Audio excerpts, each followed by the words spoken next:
Stream sound check. One, two, three, four.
Good evening. My name is Steve Goldstein. I'll be the moderator for this evening's debate. The Citizens Clean Elections Commission is the sponsor of this event. As the state's voter education agency, Clean Elections is the official sponsor of Arizona debates, so voters have the opportunity to hear directly from the candidates, ask questions on the issues that matter most to them, and vote informed. All registered voters can vote in the general election, which will be held November 5th. Early voting began yesterday, October 9th. If you're watching this debate live, you can submit a question at any time. There are three ways to do it. One is to email us debates@kc-a.com. That's debates@kc-a.com. You can text us at 408-840-8350 or call 480-937-1253. We may not get to all audience questions, but we'll do our best. Tonight, we'll be hearing from candidates in Legislative District 13, which covers parts of the East Valley, including Chandler and Gilbert. We'll be hearing from three House candidates for about an hour, and we'll finish tonight by 7 p.m.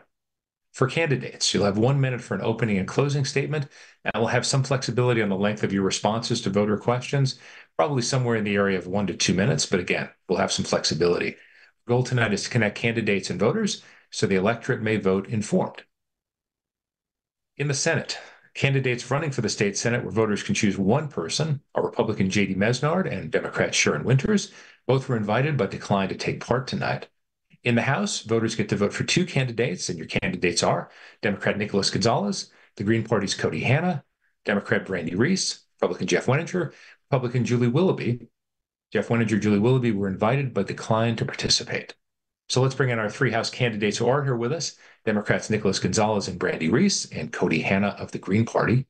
And the order in which our candidates will speak has been determined by alphabetical order by last name, starting for the opening comments, and closing comments will go in reverse order. Nicholas Gonzalez, that means you have 1 minute for your opening remarks, please. Great. Well, thank you, Steve, and thank you to Clean Elections for having us this evening. My name is Nicholas Gonzalez. I'm running for the Arizona House of Representatives in Legislative District 13, which is the Chandler-Gilbert area. Now, I grew up in Chandler, so I grew up in the district. I went to Goodman Elementary School there in Chandler and graduated from Chandler High School. I got my degree in urban planning from ASU Tempe and was a practicing community planner for a couple years when I decided to venture to law school, which took me out to San Francisco Bay Area. In the middle of law school, I started a small coffee roasting business with the goal of supporting coffee farmers abroad as I grew my business into 2 locations and 15 employees there in the Bay Area. But of course, as with many small businesses during the pandemic, I had to close my doors, which brought me back here to my hometown where I've been focusing on using and leveraging my degree in community planning to build affordable housing with developers here in our state. So I plan on bringing that to the state legislature and contributing to solving the affordable housing crisis. And also as a small business owner and understanding how our local education system contributes to workforce development and economic development. I am also focused on supporting our public schools and supporting our school system here in Arizona to support that economic development and our future. So that's me. Looking forward to debating tonight. Thank you. And Cody Hanna, you have 1 minute for your opening remarks, please. Hi, my name is Cody Hanna. I am 26 years old. I live in Chandler. I've lived there for about 7 years now. It's really great to be here with you all tonight. It's unfortunate that my Green Party colleagues in other races were not invited to participate in their clean elections debate, but I'm very happy to be here with you tonight. I am a college student. I am a working class person. I work as a server in a restaurant, and I am just doing everything I can in this race and in any sort of political output that I have to try and make a difference for the people and planet of. Terrific. And Brandy Reese, you have 1 minute for your opening remarks, please. Good evening. Thank you, Clean Elections and Steve, for hosting us for this forum this evening.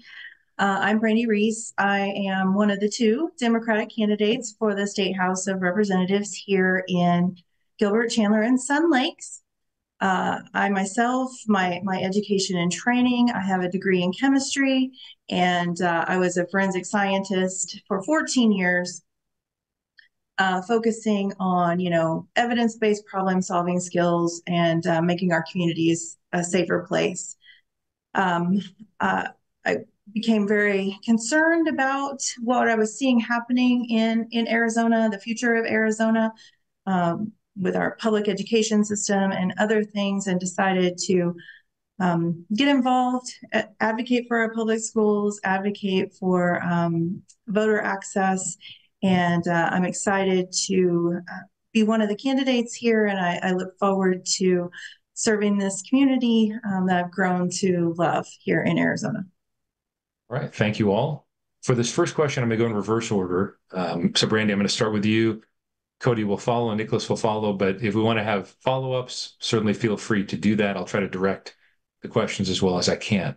Brandy, let's start off with the sort of the overarching issue, which was touched on certainly by you, Nicholas, in your opening statements, and that's sort of the general economy and how things are going in the district. We've seen inflation come down, but we also know that there are some people who have to work two jobs. There are some people who are trying to balance family. How do we pay for this or that? Do you have a priority or two you could talk about that if you were in the legislature related to talking specifically about, let's say, how the economy affects families to begin with, and then we'll get to other things, but talk about what your priority would be there. Well, that's a great question. Economy is, of course, on everyone's mind. I think one of the most important things that we can do is make things more affordable for our working class families. I think the primary way we can do that is to make sure that we offer full day kinder and full day pre-K for our students, for children in the district, as well as the rest of the state.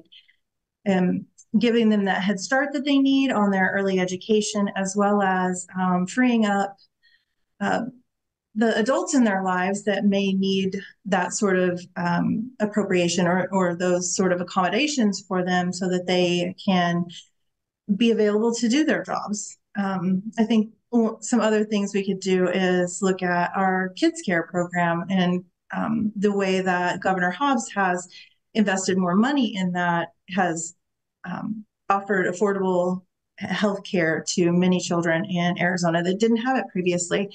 And that means that their families don't have to be worried about paying for those expenses, and they have more money in their pockets for the necessities. Cody, as you mentioned in your opening remarks, you're a student, but you have a job as well. Can we talk about, if you were in the legislature, what your priorities would be for helping make life more affordable for constituents? Absolutely. So let me just start by saying, in the past couple of weeks, I've actually hit a point where my housing situation is not as stable as it once was. I'm a tipped worker. I work in a restaurant. I'm a server. So that money is not something I can always consistently depend on. And there's so many people who are raising full families, and I'm lucky enough to just be my own person taking care of me. But having to work and already receiving a sub-minimum wage is an issue. So we need to make sure that we're paying everyone a fair living wage. And then we have to talk about, when you go into the search for housing, there is far too much power in the hands of landlords and corporations right now to decide whether or not we get housing. And unfortunately, you can look anywhere in Chandler, but there's nowhere that is affordable for a single person on one income that is minimum wage or sub-minimum wage for tip workers. So that's something we really need to focus on in the legislature. Nicholas, let me get your thoughts on how to make life more affordable for people in Arizona. Sure. Well, first off, I want to just piggyback off of what Brandy said. And as I mentioned in my opening statement about, in order to improve economic development and workforce development here in district and statewide, we need to be prioritizing our public schools and our education system. Just looking at the issue we're experiencing here on its face, we're one of the largest growing states in the nation, but yet we have one of the worst funded public school and school systems nationwide. and that doesn't equate. That doesn't seem to make a lot of sense with growth here in Arizona. So my belief is by prioritizing and investing in our schools, that will improve our education system, give our students the resources they need to grow and thrive here in Arizona with the experience they need to contribute to a strong workforce here in Arizona. And that's where I really believe we're going to make dividends with supporting economic development in our economy. Secondly, as a small business owner, I've experienced the trials and tribulations of starting a small business, growing a small business. And so I certainly want to make sure that we're promoting and supporting local small businesses and local entrepreneurs to help support that growth of innovation here in Arizona. Investing in those industries and investing in those entrepreneurs that are helping grow innovation here, I believe is going to really help strengthen our economy and make Arizona a hub for growth and innovation, which will, of course, help support our economy. And lastly, I want to agree with Cody that we do need to increase our minimum wage. There's no way we're going to make our community affordable if we continue to provide a minimum wage that is ineffective and doesn't practically pay the bills. So increasing that minimum wage and creating practical wages for industries here in Arizona, it really is what I think is going to make the difference to make things more affordable. There's a lot of good stuff to throw in there. So I'm going to come back to you briefly. One other thing that Cody mentioned that made me think is that you had mentioned, Nicholas, that you were from the Valley, then lived in the Bay Area for a while, if I remember your opening statement right, which was only 10 minutes ago, so I hope I did. Have you noticed that this is a less affordable place to live now than it was? Because I've lived here for decades, and when we moved here many years ago, this was a place that, and the housing affordability is an issue all across the country. But have you noticed that it is harder to find a place to live? Affordable housing is just an intense issue. Can I have you address that specifically? And we'll get to some of the other things that you brought up, education. Obviously, we'll get to that as well. But specifically, housing affordability. Yeah, absolutely. And that was going to be my final point with the economy, that focusing on building more housing, not just more affordable housing, but building more housing in general, is not only going to support our economy, but also support solving the housing crisis that we're experiencing here in Arizona. And plain and simple, we are going through a supply-demand issue here in Arizona. And having, as a community planner, having worked with developers to build affordable housing here in our state, the issue is that we're not incentivizing and streamlining the process for developers to build.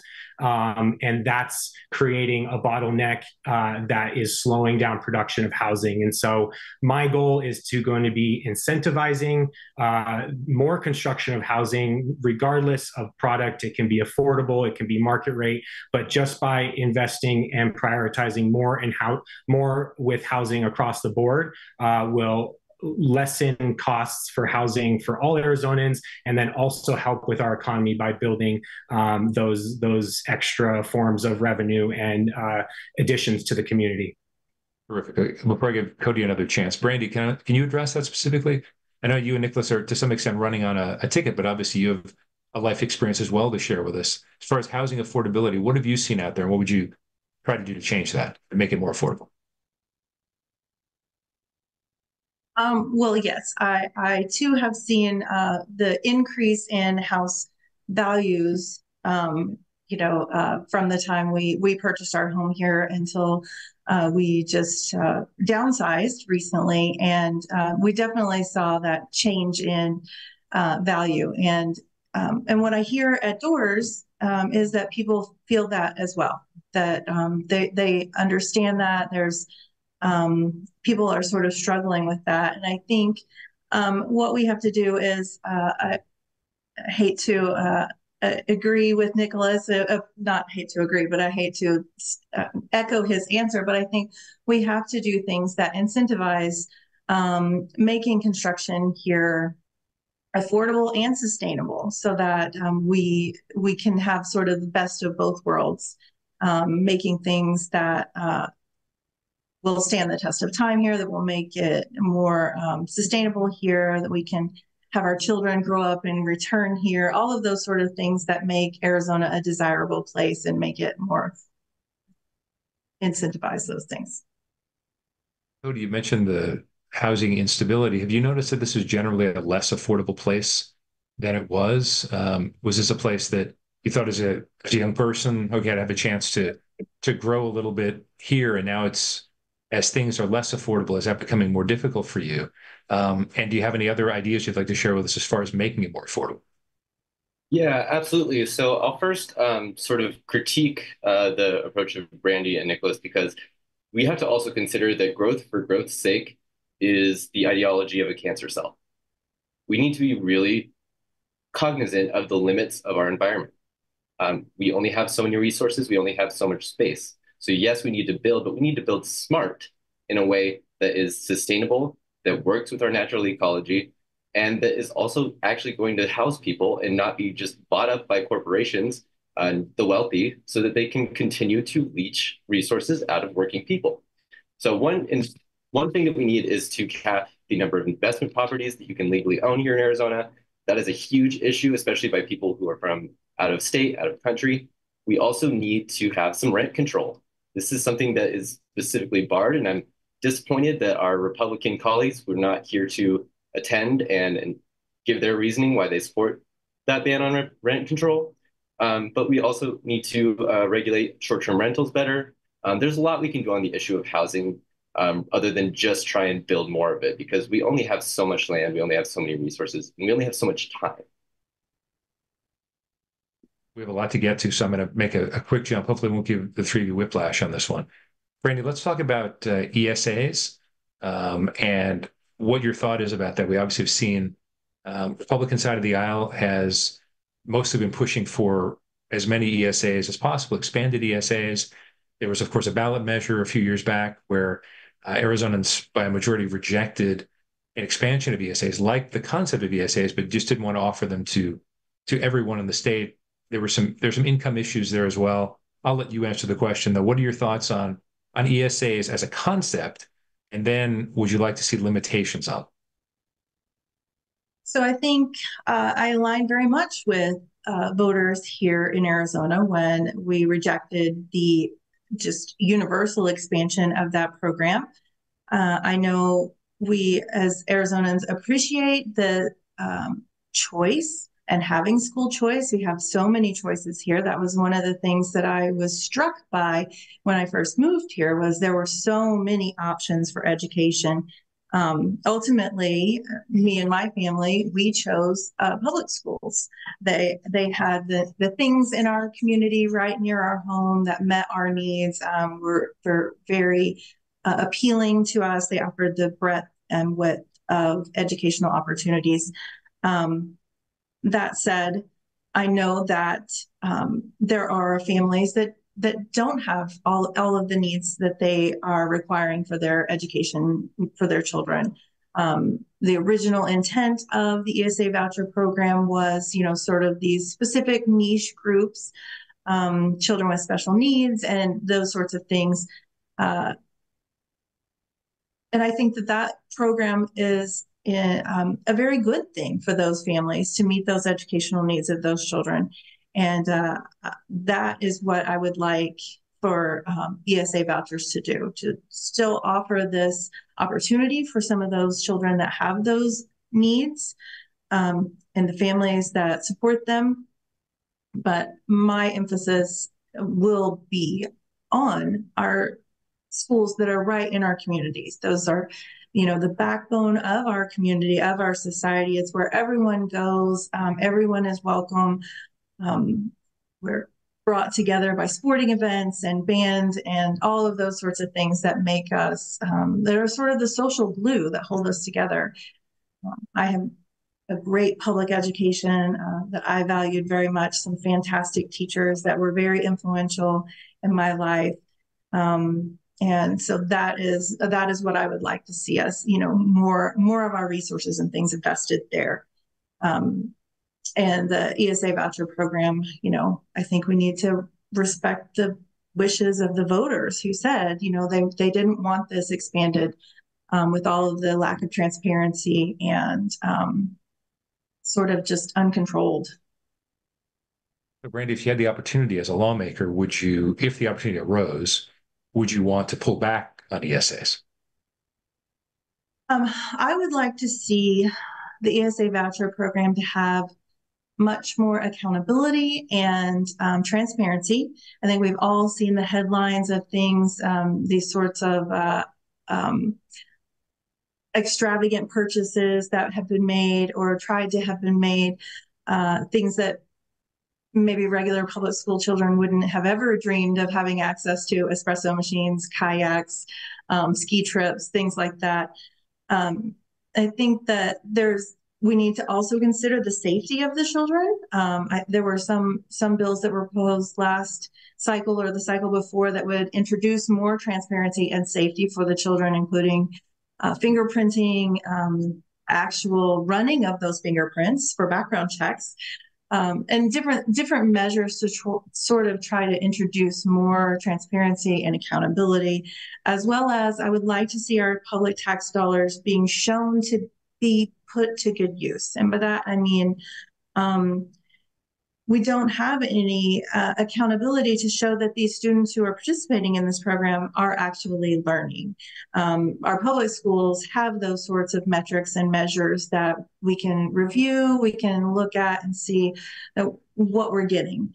And we don't have that same sort of metric in place for ESA vouchers. And I would like to see that. If our public school dollars are going to these programs, I would like to know that they're meant for education. I would like to know that they're actually used to educate children. Let me have you weigh in next on this one then. Just specifically ESAs, I'll ask all three of you their education questions as well, but let's talk about ESAs first. If you had the opportunity as a state lawmaker, would you want to pull back? Do you think the basic concept is good? Give us an explanation. Yeah, well, I want to first start with answering this question saying that I'm not in the business of taking resources away from students, teachers, and families. So whether it is a private school or a public school here, I definitely do not want to be proposing taking those established resources away. With that being said, as Brandy had mentioned, this ESA voucher had an original intent to its design, which was supposed to be intended to provide students and families the ability to go to specialty schools that are private schools here in Arizona. And as we are seeing from the results of this voucher, that is not actually what it's doing. It's contributing to the majority of our budget deficit. It's being abused and used for items and resources that are not needed by students. So it is very clear, without a doubt, that this ESA voucher is not fulfilling its original intent or its proposed intent.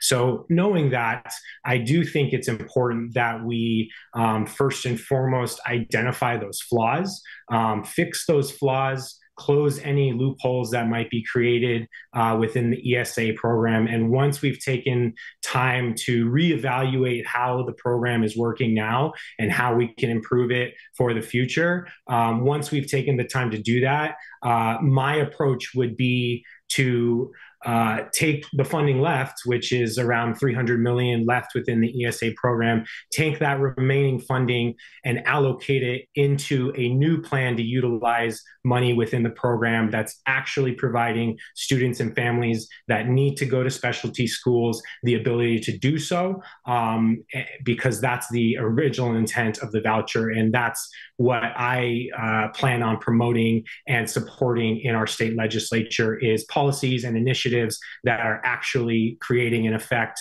as intended here in our community, which the ESA voucher has proven not to. So that would be my approach to responding there. Okay, Cody, what are your thoughts on ESAs? Should they have been expanded? Do you think it's, some call it a waste of money? Do you think it's a good idea? No. So I think full point blank stop period. Public money should not go towards private enterprises. The private school, charter schools, these are things that work to turn a profit.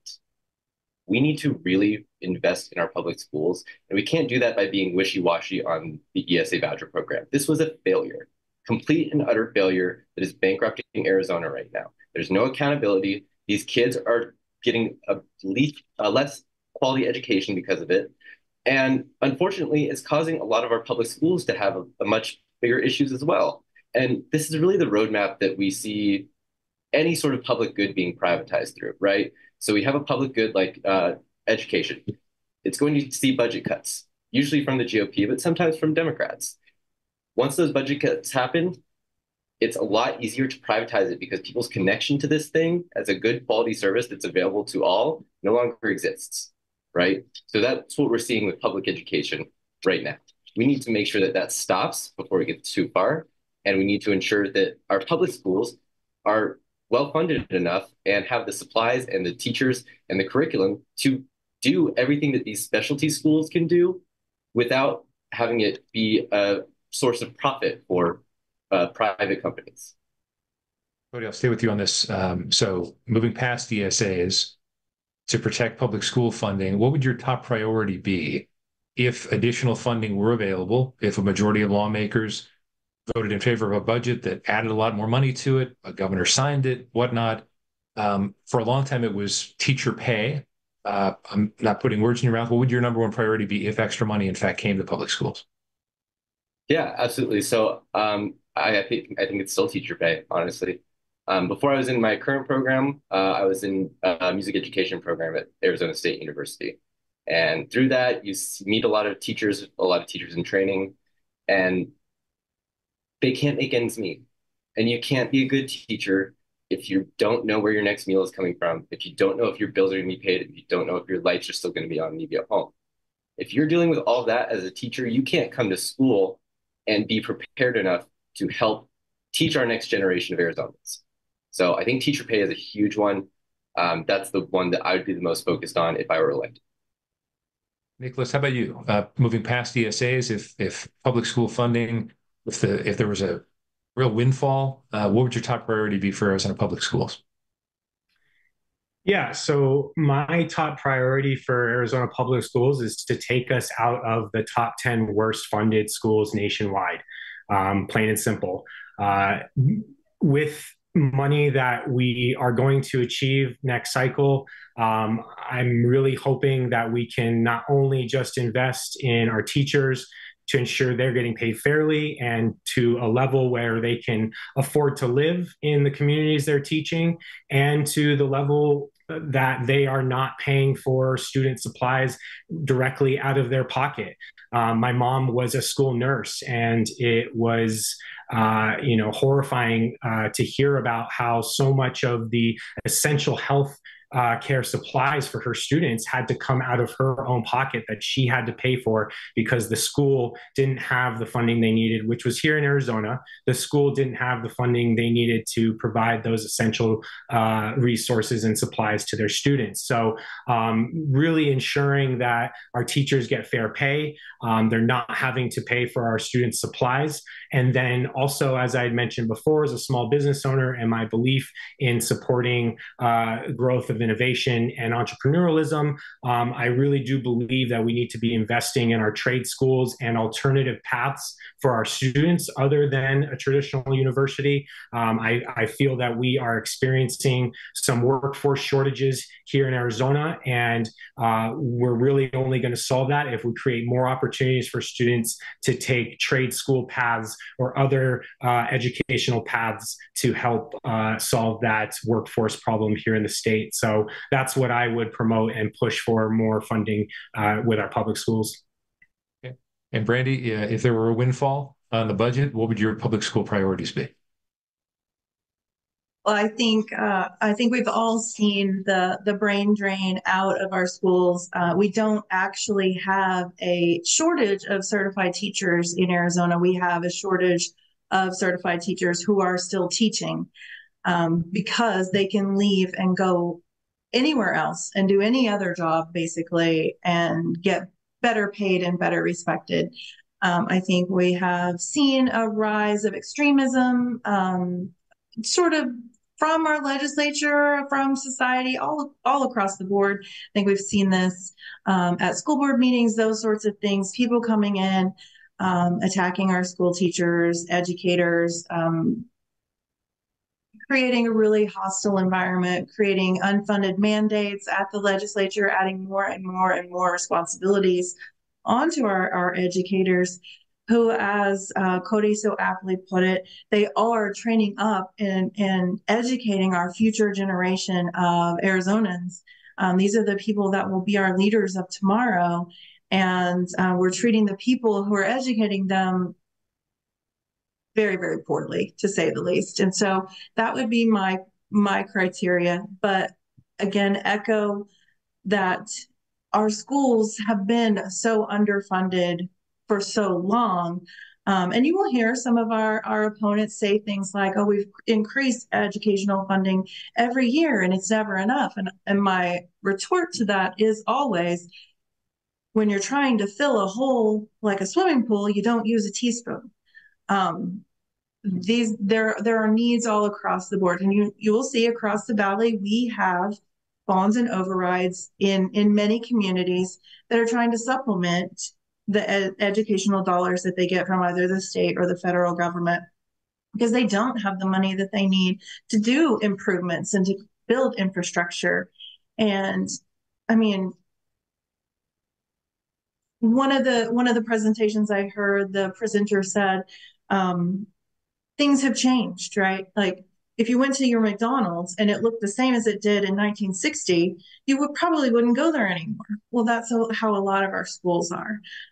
Things just need to be repaired and replaced and updated and create this educational environment that's good for our students, good for our children as we train them up for either career or college or whatever their life brings to them next. We're about halfway through this debate. Nicholas, let me go to you on this. We're going to move from education to the environment. I'm going to start with environment generally and then move on to water specifically. So feel free, all three of you, to talk about water if you want to, but I promise I'll ask specific questions about that. We've had the two hottest summers in the Valley on record. We're in a decades-long drought. We certainly know there are challenges of living in the desert Southwest, and whether climate change is human caused or whether it's cyclical or whatever it is, the fact is that we're feeling the effects of it. Are there things you could do as a lawmaker to help the state deal better with some of these realities of our changing climate? Absolutely. I want to answer that first by addressing a concern Cody had brought up earlier about building consciously and wisely, considering the environment. And, my response to that is, since I've returned to Phoenix and gotten more involved in community planning and affordable housing development, I have been engaged in regulatory bodies and committees that are essentially holding developers accountable for the buildings that they construct and ensuring that they're held to certain sustainability standards. Most recently, I was one of the youngest chairs of a City of Phoenix Village Planning Committee, where I had the opportunity to do this and hold those developers accountable. So, from my background, my education in urban planning, I didn't get those degrees without having some education in sustainability. And I certainly will be focused on ensuring that we're holding our developers accountable with sustainability. The most important of that is ensuring that we're building shade and using materials that are not contributing to the heat island effect that we experience in our urban communities here in Arizona. So by incentivizing developers to build with more sustainable materials and materials that aren't using or that aren't contributing to that heat island effect, I do think is going to make a difference. And to address the issue of doing it in a sustainable way, I first want to say that we have thousands of humans, people out on the streets, out on our streets here in Arizona. And so we do need to prioritize finding housing, figuring out housing for those individuals,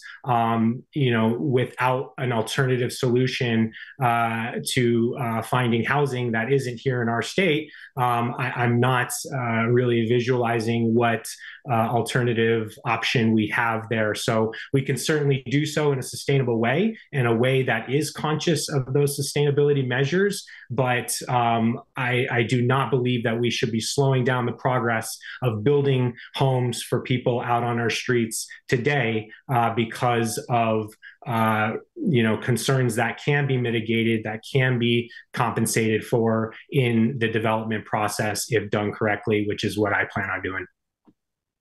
Cody, I'll give you a chance to talk about sustainable housing, but specifically, obviously, it was over 100 degrees again today, and we're in mid-October. So people who weren't thinking about the effects of heat, the effects of a changing climate, are thinking about it more now. What are some things you'd prioritize if you were a lawmaker to try to make sure that this remains a livable place where we're not just completely overheated and we're using too much water and too much energy, et cetera? Yeah, so as the youngest person, I think, on this panel, welcome to this new era.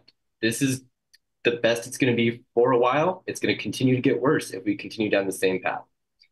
Our use of fossil fuels is killing us. It's killing the planet, and it will kill us.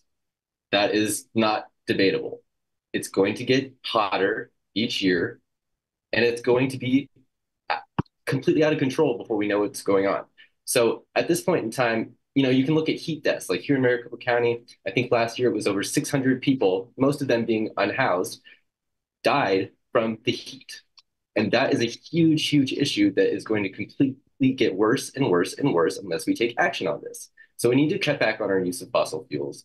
We need to expand our solar energy production. We're in a state that gets sunshine almost the entire year. We have the best possible setup for solar energy to reduce our fossil fuel needs, and we just don't do it.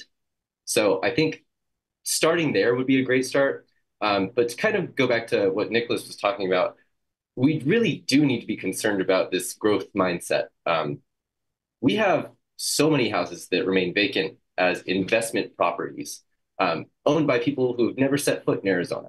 So I think we need to maybe start there and get our unhoused community into some of those houses instead of adding more and more and taking more of our desert environment and turning it into single family residences.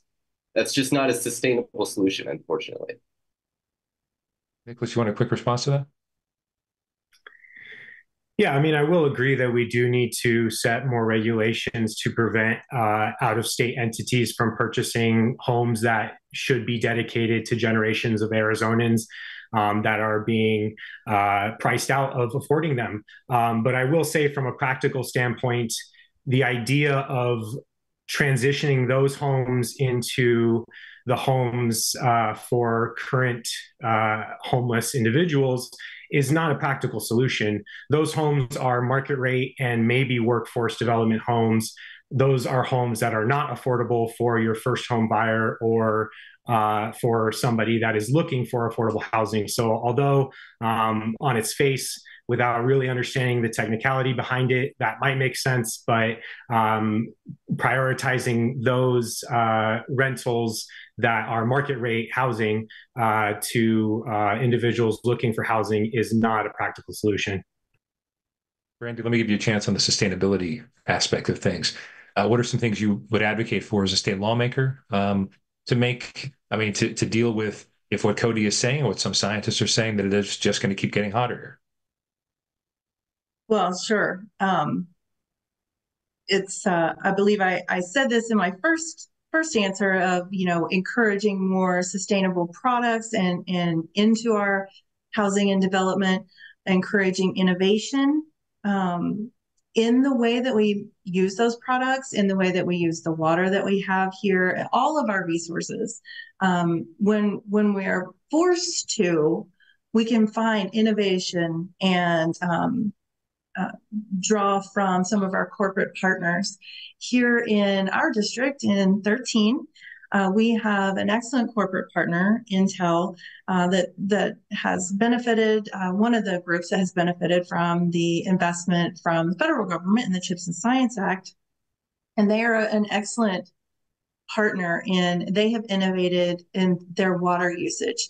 And so we need to use and build those relationships with those entities that have the innovation and use it going forward to the benefit of all of us for the public good. I think it's an easy, or it should be a no-brainer that diminishing the effect of the heat island effect by doing more plantings and things, desert appropriate to this environment, things that are low water use and things like that, building shade structures, all of those sorts of things that decrease the overall heat effect. But as you said, we were over 100 degrees today. The cooling centers that we have here in the area to help our unhoused neighbors were set to close at the beginning or the end of September, and they are now still having to be open.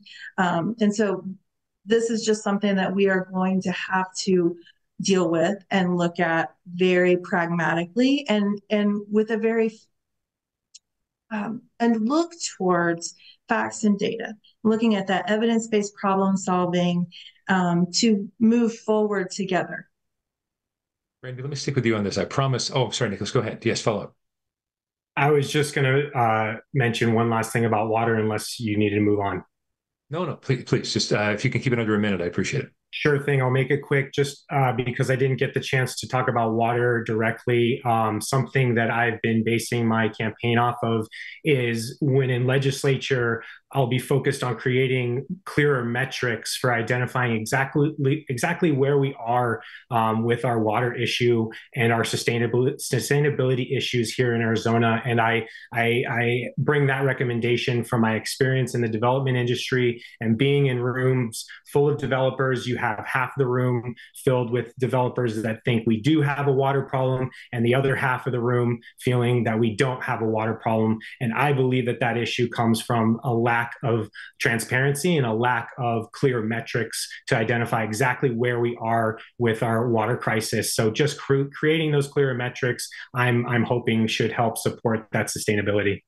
Okay. Brandy, this is a question. I'm going to start with you on this. And this is, I have nothing to base this on. I don't have statistics in front of me. But there's been discussion over the years that because we are such a popular place, and obviously that applies to LD13, for winter visitors who, I promise I'm not throwing them under the bus. They're obviously very important to the state's economy. But there is a feeling that if you're here 4 or 5 months, 3 months maybe, that your priorities are a little bit different, that you're using some of our natural resources, and yet perhaps you're not necessarily voting here and you're not necessarily supporting some of the things to help keep this place sustainable. And again, I'm being overly negative just to make a point. Maybe you love coming to the resorts and using the pools and that sort of thing, and playing golf, which is great. But if you're not really invested in a place like this that has some of these challenges, can I get your general thoughts on that? How do we balance the fact that we have, again, winter visitors who, great people, drive the economy, but then also are using some resources without maybe thinking about some of the consequences that those of us who live here full time are thinking about? Well, I think it's incumbent upon us as the people who do live here, the hospitality community, those businesses, all of those things, we all have to work together. And whether those people are coming here, they may not personally be invested, but the people who offer those services and benefits have to be the stakeholders in that and offer those more sustainable accommodations for our winter visitors. Because as you said, that is something that we have that is part of our economy here. We can't just pretend that doesn't exist or turn away that sort of revenue that brings to the state. And so it's all a balance, right? Finding that delicate balance. It's like an ecosystem. Totally different from out-of-state investors, as you've been talking about. But what about that? Folks who leave a footprint, and in some ways very positive. They help create more jobs by the fact they're spending money here, but they also use resources that we have, frankly, are limited the hotter it gets here. Yeah, so I sort of reject the premise of this question because if we're talking about water specifically, Okay. the vast majority of our water use is coming from the agricultural industry. It's not swimming pools, it's not lawns, and as much as I hate a lot of the things that rich people love, it's not golf. It is the agricultural industry, and specifically, it's coming from livestock, cattle. That industry, raising cattle, uses so much water, and it's really taking its toll on both the Colorado River as well as some of our local rivers and streams. So we really need to focus in on where the problem exists, rather than try and get smaller issues from out-of-staters, snowbirds who are coming in. They're not our water problem. Our water problem is the agricultural industry here. And Brandy, I saw you pick up a glass of water there, but let me go to Nicholas on that, because we didn't get into water as deeply as we should. What about prioritizing when it comes to, obviously there's the 100-year water supply when it comes to new developments, but specifically what Cody brought up, Nicholas, agriculture was a driving force. Obviously, the 5 Cs came from somewhere here in Arizona, so that we all learned about, I think. So what about agriculture and prioritizing, frankly, whether it's more efficient water use or something else? Yeah, absolutely. This, my response here is that I believe we need to be supporting our local governments to be making these decisions. I don't think that we're going to be able to create an effective statewide policy to really support our water crisis here, because each district, each community here in our state is very different and uses water very different. As Cody had alluded to, our agricultural communities are using the majority of our water. And so I don't think we're going to be able to create anything effective that will accommodate for that water use, but also support our urban communities, our suburban communities, and not affect them in a negative way, because that policy is focused on our rural communities. And so, having recognized that, I believe we can help support that by supporting those local governments, by creating more funding, more resources for those local governments to make those water decisions that make the most sense for their communities, that make the most sense for the issues that they're experiencing directly. And that's where I believe, we're going to be able to make that changes by focusing direct on those communities. Okay, Brandy, let me have you weigh in on that, as far as having local responsibility for that kind of thing. Yes. Well, this discussion about water, as you so aptly noted, did make me thirsty. And so I Cody did too. take Cody advantage just took a of sip that. as well. Yeah.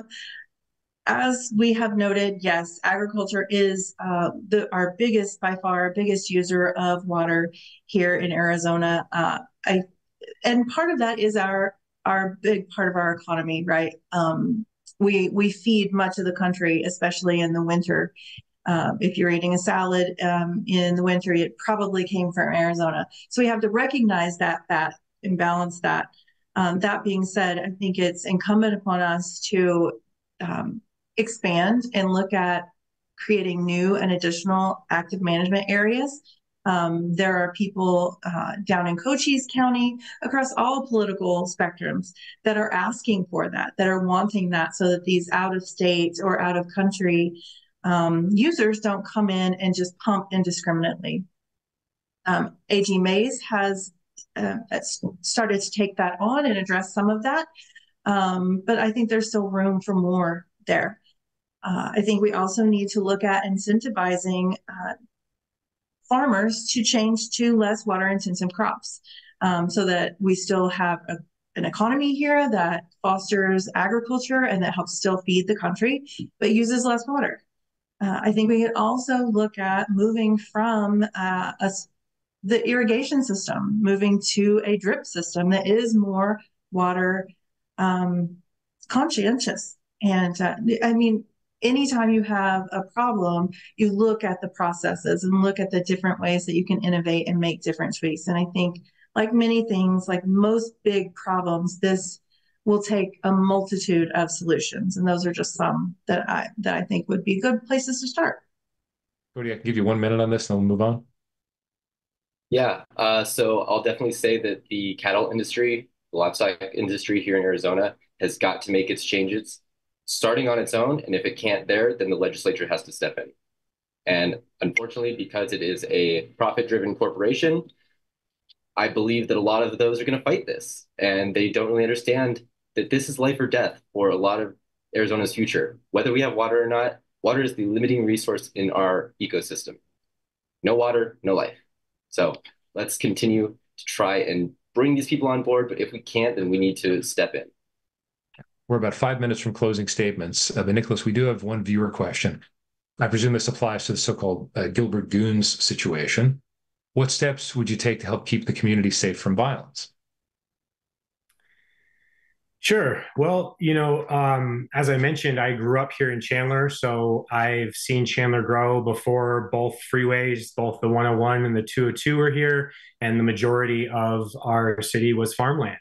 And so I've been able to see how our public safety, our law enforcement, our fire department, EMTs, all of our public services, I've been able to see how they've evolved and developed here in Chandler.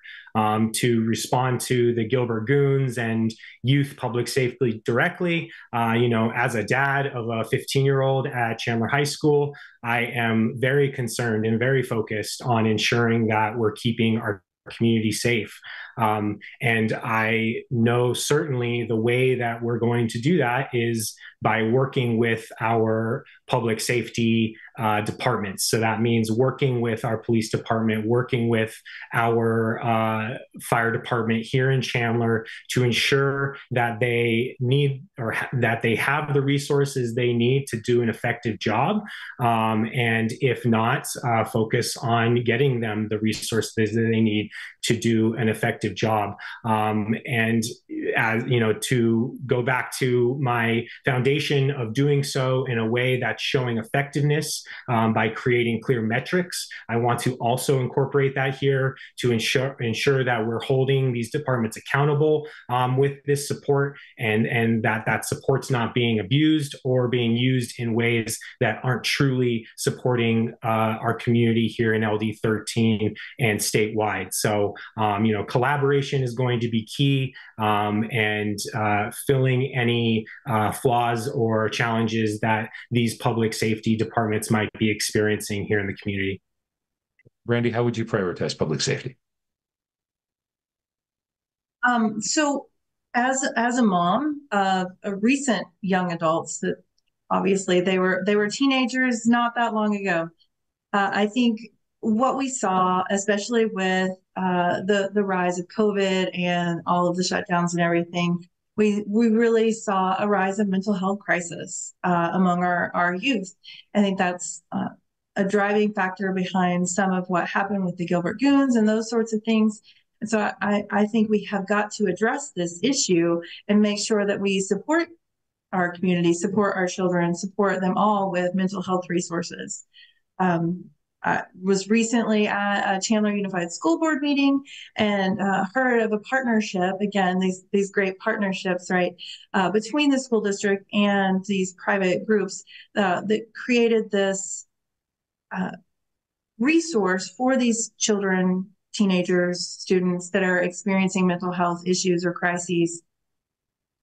And it streamlines everything so that they get seen or heard within 24 hours. And that's imperative when you've got a teenager that's in an actual mental health crisis, especially if it's self-harm or something like that. And so giving those students and kids the resources they need to meet their mental needs so that hopefully then we aren't having this sort of acting out and all of these behaviors that are not good for them, are not good for our society, not good in general. So mental health support is, I think, a really good place to start. Cody, do you have specific thoughts on public safety to share with us? Yeah. First of all, I would say I don't think giving more money to the cops is the answer. We've tried that over and over and over again in basically every municipality in Maricopa County. It doesn't work. we're seeing, especially here in, the Phoenix area, the DOJ looking into our police department here. I think that is maybe grounds enough to say that let's explore other options rather than just paying the police more to criminalize our kids. I think when we look at social problems and antisocial behavior, things like violence, generally, especially if they're coming from kids, it's a result of poverty. It's a result of not having access to the resources and support that you need, as well as our complete abandonment of the idea of a third place. Kids can't go anywhere without paying money anymore. Everything's been privatized.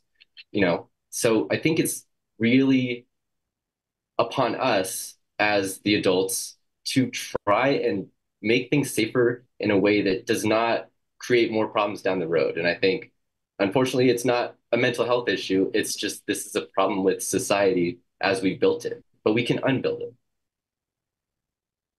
Down to just a couple of minutes left, and I'm going to ask you, all three of you, to be very brief with your answers. I want to ask you about two specific ballot measures, and they're dramatically different. So again, this may seem strange, but I think based on what people are interested in this district, I want to ask you all three about it. Nicholas, let me just start with Prop 139, the abortion initiative. Tell me how you think you're going to vote on that, and give me 30 seconds as to why you're going to go, what direction you're going to go.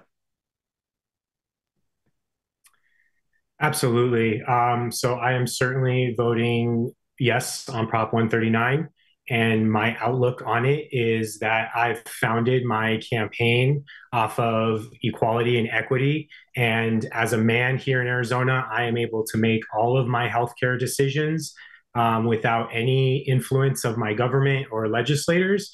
And I believe that that same exact right should be allotted to women and all Arizonans for that matter. And so that is what I will be supporting. I believe abortion is healthcare. I believe it's a healthcare that all Arizonans should have, well, that women should have the right to. And I believe healthcare is a right that all Arizonans should have access to. And so for those reasons, I will be supporting the proposition and will be ensuring that we're restoring our reproductive freedoms and dismantling all the destructive and harmful bills that have been put into place to block that essential access to healthcare for women here in Arizona.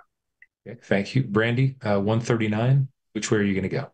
Yes, I collected signatures to help get 139 on the ballot. I support the measure as again, a mother of two young adult women. They were very upset and worried when the Dobbs decision came down. They didn't know what that might mean for them in their future, what that might mean for their well-being and healthcare. They didn't even want to live in Arizona anymore. And I believe that Arizona should be a place that supports women, not somewhere they want to run from. Cody, how are you going to go on Prop 139? Yeah, so fundamentally, as the Green Party believes, and I believe, abortion is healthcare, and healthcare is a human right. So I believe that Prop 139 is great. I'm very close with Chris Love, who's one of the spokespersons for that campaign. I'm very supportive of it. I was also very concerned, when we had these issues come down with that prior abortion ban. And I think we need to make sure that everybody has bodily autonomy, everybody has medical autonomy to make their own choices about their body. Last question for you, Cody. I'll start with you. I told you this is another proposition quite different from 139, and that's Prop 479, which would extend the transportation sales tax, specifically in Maricopa County. It had been the previous Prop 400 had been used to expand light rail. This is a little bit more limited, more about expanding bus services, working on roads, et cetera. Cody, how important do you think 479 is, and how do you think you're going to vote on that?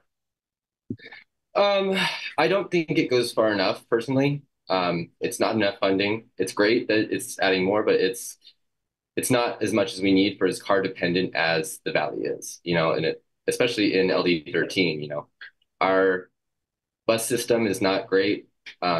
Chandler Flex is kind of cool, I guess, but it's not really taking up the same amount that an actual public bus would.